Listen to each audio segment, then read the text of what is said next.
Welcome to all students in subject design of transmitting systems.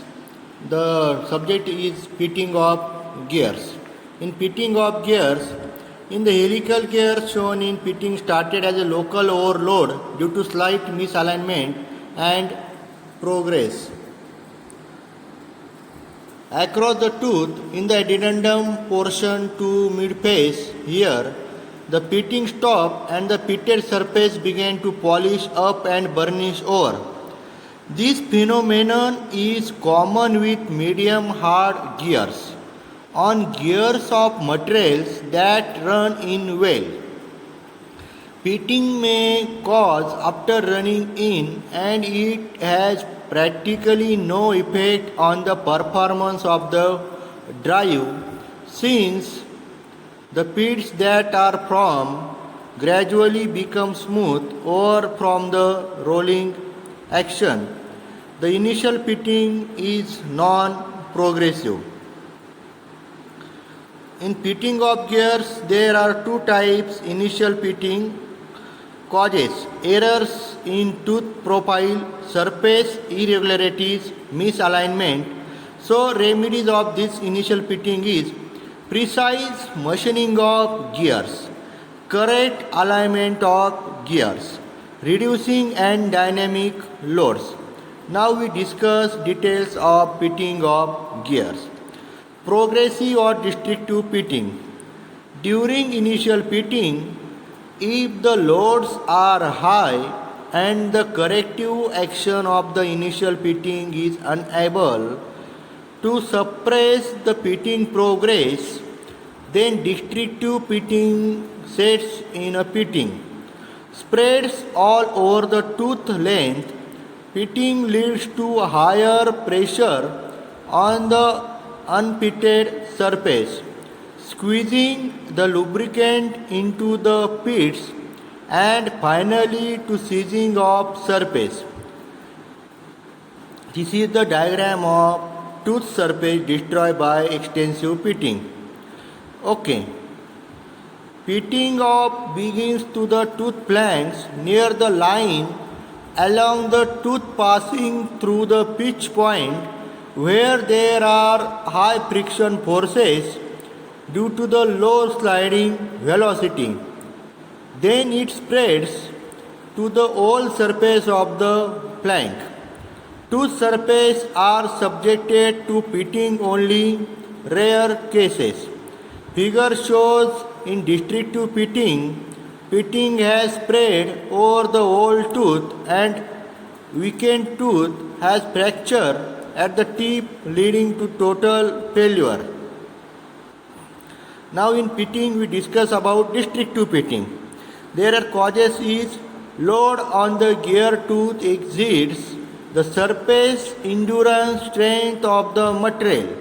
The remedies of destructive pitting is designing the gears in such a way that the wear strength of the gear tooth is more than the sum of static and dynamic loads.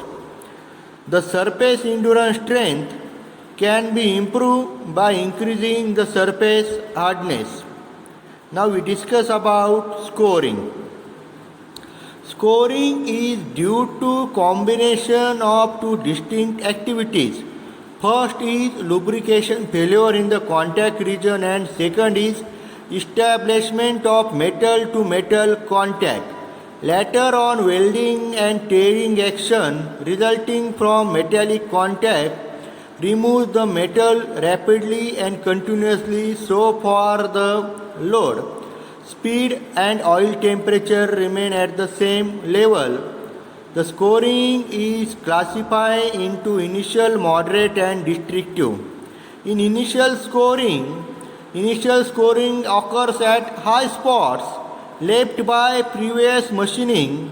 Lubrication failure at these spots leads to initial scoring or scuffing as shown in figure H.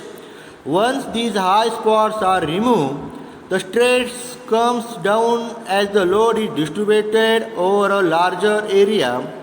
The scoring will then stop if the load speed and the temperature of oil remain unchanged or reduced. Initial scoring is non-progressive and has corrective action associated with it. Okay, this is scoring, moderate scoring. After initial scoring, if the load, speed or oil temperature increases, the scoring will spread over to a large area. The scoring progress at tolerable rate. This is called moderate scoring as shown in figure. In scoring, there is distinctive scoring like after the initial scoring if the load, speed or oil temperature increases appreciably, then serve scoring sets in with heavy metal turn regions spreading quickly throughout as shown in figure. Scoring is normally predominant over the pitch line region since electrohydrodynamic lubrication is the least at the region in dry running surfaces may sieges. In scoring causes excessive surface pressure, high surface speed, inadequate supply of lubricant results in the breakdown of the oil film. In remedies, selecting the parameters such as surface speed, surface pressure and the flow of lubricant in a such way that the resulting temperature at the contacting surfaces is within permissible limits. The bulk temperature of the lubricant can be reduced by providing pins on the outside surface of the gearbox and a fan for pores and circulation of air over the pins.